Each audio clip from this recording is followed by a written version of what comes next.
I used to think the worst thing that could happen to a family was losing someone you love. I was wrong. The morning my billionaire grandmother died, I held her hand and promised I'd be okay.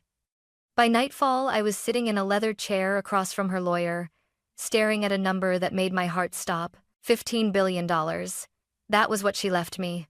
Not my father. Not my stepmother. Not my half-brother. Me. My dad didn't mourn. He leaned forward, his voice calm but sharp, and said, "You'll sign it over. Tonight." I remember the way the room felt smaller when I shook my head. I won't. That single word cost me my home. Before midnight, I was standing outside with a bag in my hand, cut off from my own family. By morning, I unlocked the gates of my grandmother's mansion, thinking I was finally safe. I had no idea what would happen the next day, or who would be standing beside me when my father came to take everything. Before all of this, my life was quiet in a way most people would probably call forgettable. I'm Stella, and for as long as I can remember, I was the least important person in my father's house. Not mistreated in obvious ways, no shouting, no scenes that neighbors could gossip about, but overlooked so consistently that it left bruises no one else could see. My dad, Robert, had always been focused on control. Control of his career, control of his image, control of the people around him. Love, to him, was something you earned by being useful. I never quite managed that. I worked a normal job, paid my own bills, and kept my head down. When I came home for holidays, my stepmother Linda would smile tightly and ask questions that sounded polite but landed like judgments. "Still at the same job? Have you thought about doing something more ambitious?" My half-brother Evan didn't even pretend.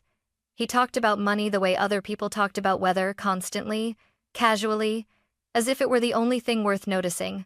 Startups, investments. What he'd do when he finally got his hands on real capital. In that house, I felt like a guest who had overstayed her welcome. My grandmother, Margaret, was the opposite of all of them. To the public, she was a billionaire with a sharp mind and an iron reputation. Newspapers loved to describe her as formidable and unyielding. But to me, she was the woman who brewed tea too strong, hummed old songs while walking through her garden, and insisted I sit down and eat before telling her anything important. She never asked me how much I made. She asked me if I was sleeping well, if I felt proud of myself, if I was being kind to others, and to myself. When I was younger, I used to wonder why she looked tired whenever my father visited her. He'd arrive with folders, suggestions, subtle complaints about cash flow and missed opportunities. I didn't understand it then, but I do now. He never came as a son. He came as a negotiator. After those visits, Grandma would squeeze my hand and say, "Promise me something, Stella." "What?" I'd ask. "If anyone ever tries to buy your silence or your obedience, walk away." At the time, I thought it was just advice. The kind grandparents give when they've seen the world turn people sharp at the edges. I didn't know she was preparing me. As her health began to fail, I visited more often. Not because I felt obligated, but because I wanted to. We talked about everything except money, books, regrets. The strange way families can love and still hurt each other. Sometimes she'd look at me for a long moment like she was memorizing my face. One afternoon, as I was leaving, she pressed a small key into my palm. "Just in case," she said. I laughed and told her she was being dramatic. She didn't laugh back. When she passed away, the house felt colder than it ever had. My father took charge immediately. Arrangements, schedules, decisions like grief was just another project to manage. I stood off to the side, invisible again, grieving quietly. I told myself nothing would change, that I'd attend the funeral, go back to my life, and carry her memory with me like a private ache. I couldn't have been more wrong, because my grandmother hadn't just left me memories. She had left me a decision. One that would tear my family apart and force me to find out who I really was when everything familiar was taken away. The will was read 3 days after the funeral. By then, the shock of losing my grandmother had settled into something heavy and dull, like a weight pressing on my chest every time I breathed. I walked into Daniel Moore's office expecting formality, maybe a polite division of assets, and then a quiet return to my life. I never imagined that room would become a battlefield. The conference table was long and polished, the kind that made you sit up straighter without realizing why. My father, Robert, took the seat at the head as if it belonged to him by birthright. Linda settled beside him, composed and watchful. Evan lounged back in his chair, scrolling on his phone, bored already as if the outcome were a foregone conclusion. I chose a chair near the end of the table. Daniel cleared his throat and began, his voice calm, measured. He spoke about dates, revisions, witnesses, about my grandmother being of sound mind when she finalized her will. My father waved a hand impatiently. "Just read it," he said. "We all know how this works." Daniel didn't react. He simply opened the folder and continued. When he said my name, I barely registered it at first. To my granddaughter Stella Harris, I leave the entirety of my estate, including all financial assets, properties, investments, and holdings, valued at approximately $15 billion. For a moment, there was no sound at all. Then the room erupted. "What?" my father snapped, pushing his chair back so hard it scraped the floor. "That's not possible."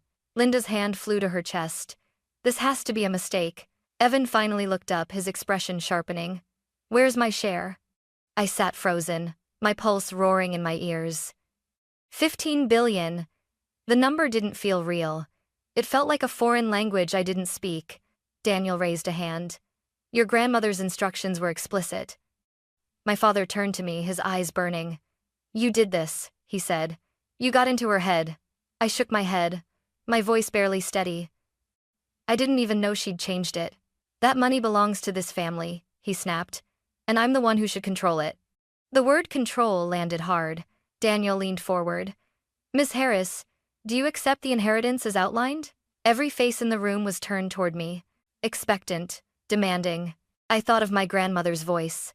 "If anyone ever tries to buy your obedience, walk away." I lifted my chin. "Yes," I said quietly. "I accept." The silence that followed was sharp, electric. My father's expression changed then, not to grief, not to disappointment, but to something colder. "This conversation isn't over," he said. I didn't know yet how much he meant it. The real confrontation didn't happen at the lawyer's office. That was just the warning shot. It happened later that evening, behind closed doors, when there were no witnesses left to impress and no polite voices to maintain. My father told me to come home. He didn't ask. He didn't soften it with concern or grief. "Get back here," he said over the phone. "We need to talk. As a family." The word family should have comforted me. Instead, it made my stomach tighten. When I arrived, the house felt different, too quiet. The lights in the living room were brighter than usual, every lamp switched on as if this were an interrogation room rather than a home. My father stood near the fireplace, his jacket still on, his posture rigid. Linda sat upright on the edge of the sofa, hands folded neatly in her lap. Evan leaned against the wall, scrolling on his phone, but his eyes flicked up the moment I entered. "Sit," my father said. I sat. He didn't waste time. "You're going to fix what you did today," he said calmly, too calmly. "You're going to sign the inheritance over to me, and we're going to pretend this embarrassing misunderstanding never happened." I swallowed. It wasn't a misunderstanding. Grandma chose— "Don't say her name like that," he snapped. "You know exactly what you did. You took advantage of her age, of her emotions." "That's not true," I said, my voice shaking despite myself. "I never asked her for anything. I didn't even know about the will." Linda leaned forward then, her tone gentle, almost maternal. "Stella, no one is saying you're a bad person. You're just not equipped for this kind of responsibility. $15 billion isn't a gift. It's a burden." Evan finally looked up, rolling his eyes. "She wouldn't last 6 months managing that kind of money." My father nodded. "Exactly.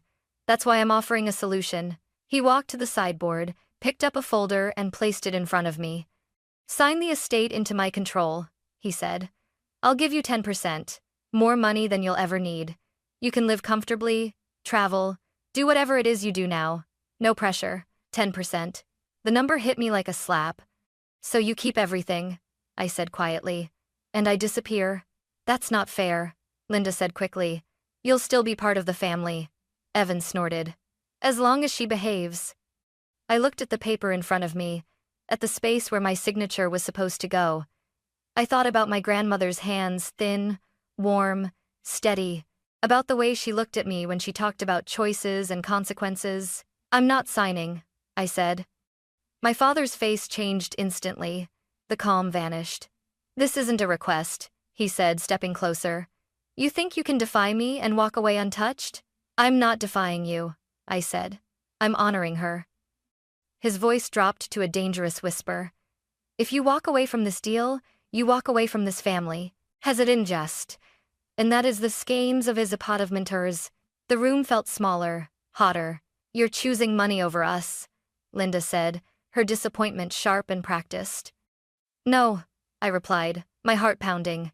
You're asking me to choose control over my own life. My father straightened, as if something inside him had snapped into place. Pack your things, he said. You have 30 minutes. After that, you're out. Evan smirked, already convinced he'd won something. Linda stood and turned away, as if watching me leave would be inconvenient. I sat there for a moment longer, waiting stupidly for someone to stop him. For someone to say this had gone too far. No one did. That was when I understood something I'd avoided my entire life. This wasn't about money. It never had been. It was about obedience. And the moment I refused to give it, I stopped being family. I packed in silence.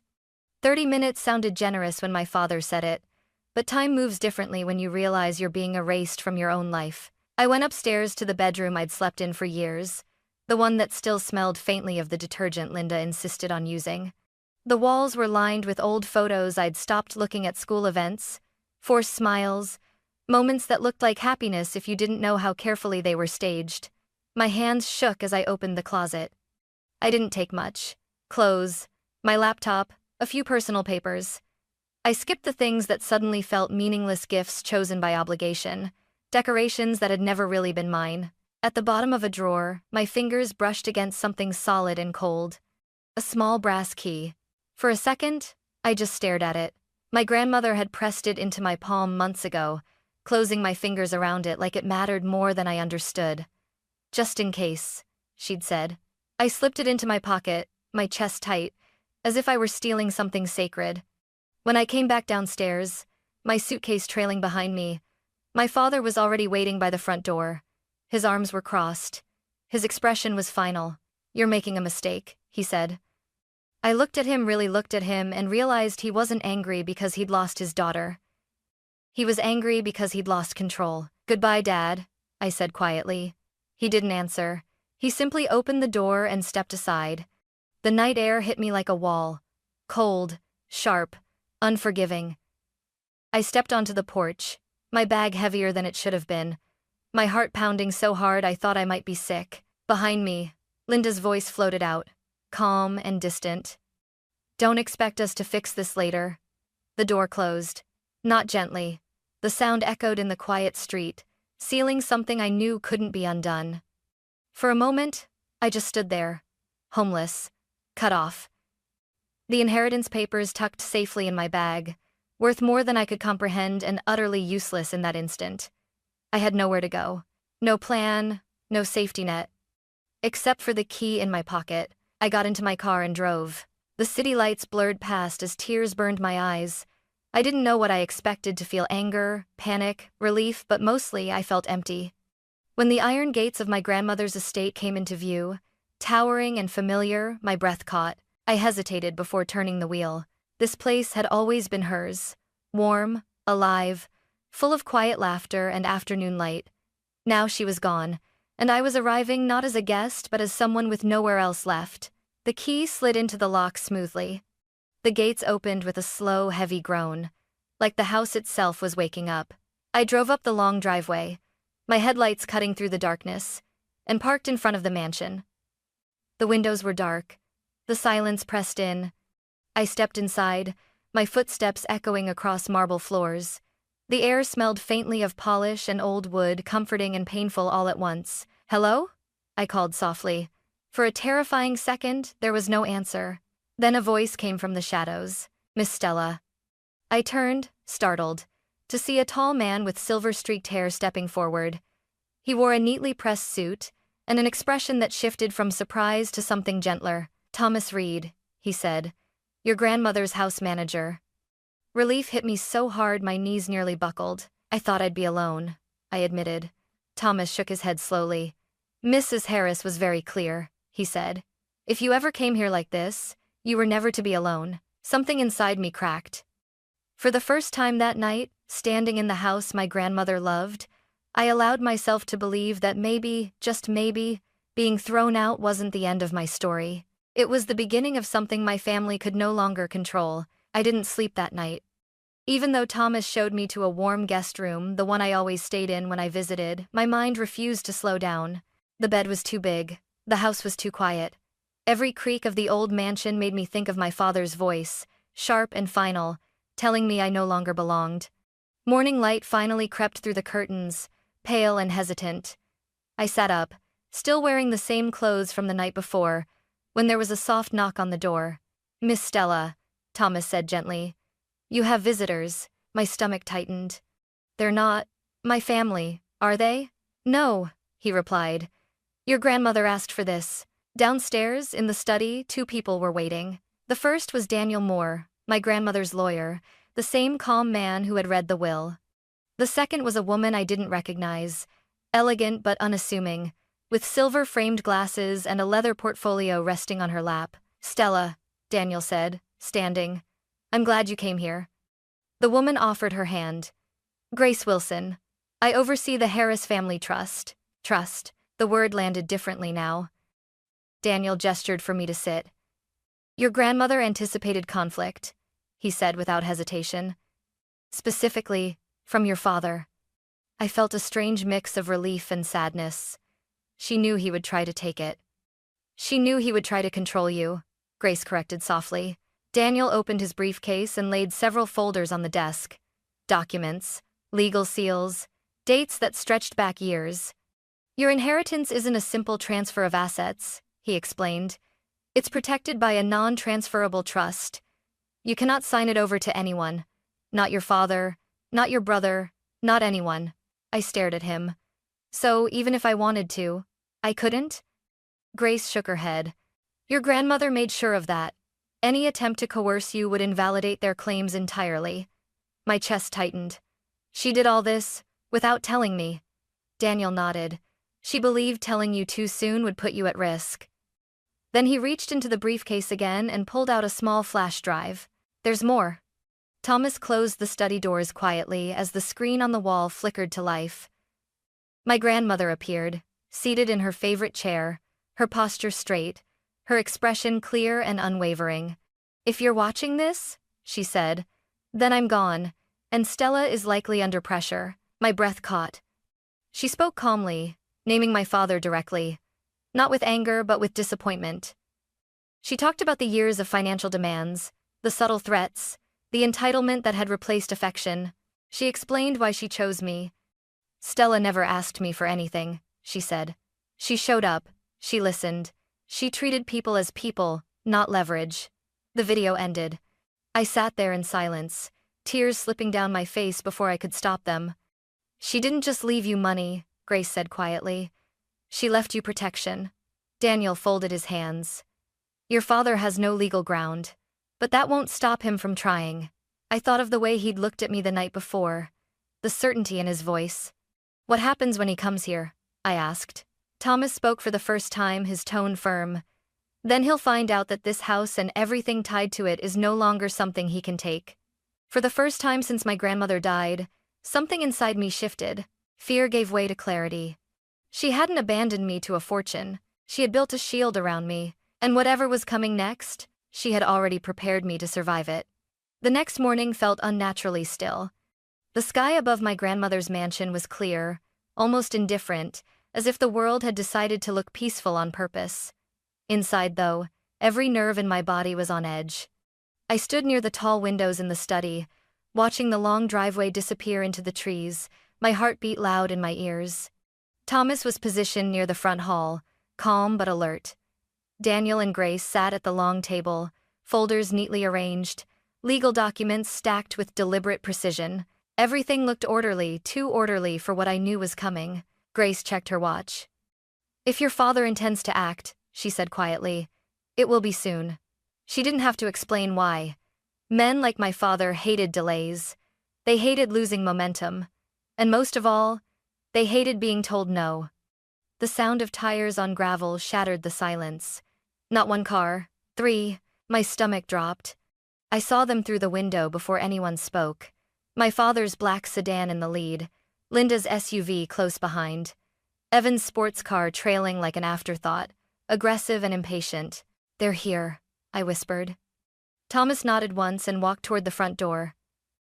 "Stay where you are, Miss Stella." The doorbell rang sharp, insistent.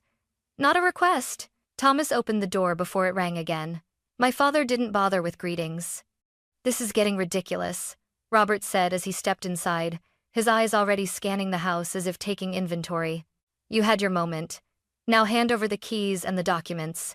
Linda followed him, lips tight, gaze sweeping the marble floors and high ceilings. "Honestly, Stella, you've gone far enough. This house belongs to the Harris family." Evan whistled softly. "Wow, you really moved in fast." I stepped forward, my hands trembling but my voice steady. "This is my home now." My father laughed, a short, humorless sound. "You don't know what you're saying." He walked toward me, stopping just short of my personal space. "This inheritance is beyond you. You're not qualified, you're not prepared, and you're certainly not in charge." Daniel stood. "Mr. Harris, I suggest you lower your voice." My father turned on him. "And I suggest you remember who built this fortune." Grace rose slowly from her chair. "Actually, Margaret Harris did, and she was very clear about who she trusted to carry it forward." My father's jaw tightened. "You people are manipulating her, all of you." "That's enough," I said, surprising myself. Every eye turned to me. "I didn't ask for this fight," I continued. "I didn't ask for the money. But I will not give it to someone who tried to force me into silence." Linda scoffed. "Listen to her. She's playing the victim." At that moment, Grace reached for a remote. "Since you're questioning motives," she said calmly, "perhaps we should let Margaret speak for herself." The screen at the far end of the room lit up. My grandmother appeared, seated in the same chair I had seen the day before. Her expression was composed, her eyes sharp. Robert froze. "Robert," my grandmother said on the recording, her voice steady, "if you are watching this, then you have already tried to take what does not belong to you." The room went silent. She spoke about the years of pressure, the demands disguised as concern, the way love had been replaced by entitlement. "You do not want stewardship," she said. "You want control, and that is why you will never have it." My father's face drained of color. "This is nonsense," he snapped, but the confidence was gone. Before he could say more, the front door opened again. An older man stepped inside, tall, composed, his presence commanding without effort. "Good morning," he said. "Robert." My father stared. "Judge Walker?" The retired judge nodded once. "Margaret asked me to be here if things escalated, and from what I've seen, they have."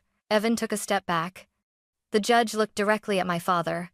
"Any further attempts to intimidate or coerce Stella could be considered legal harassment, and given the trust structure, you have no claim to these assets." For the first time, my father had nothing to say.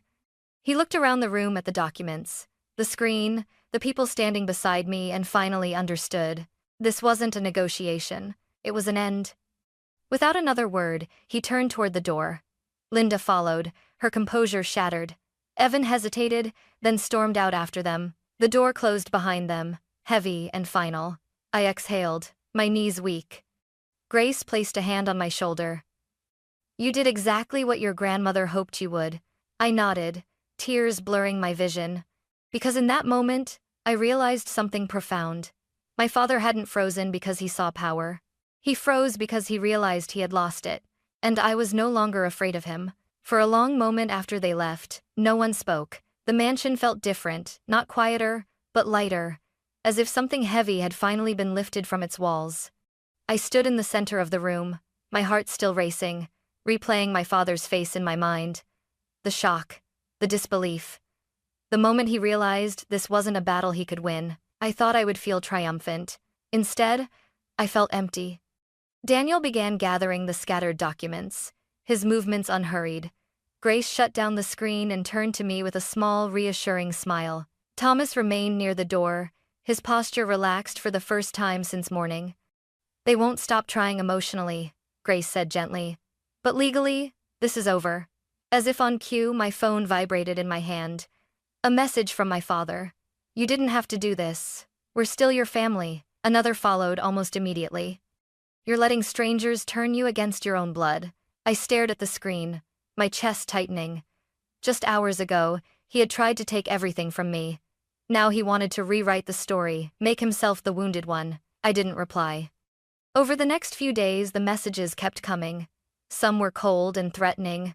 Others were suddenly warm, full of nostalgia and selective memory. Linda sent long paragraphs about forgiveness.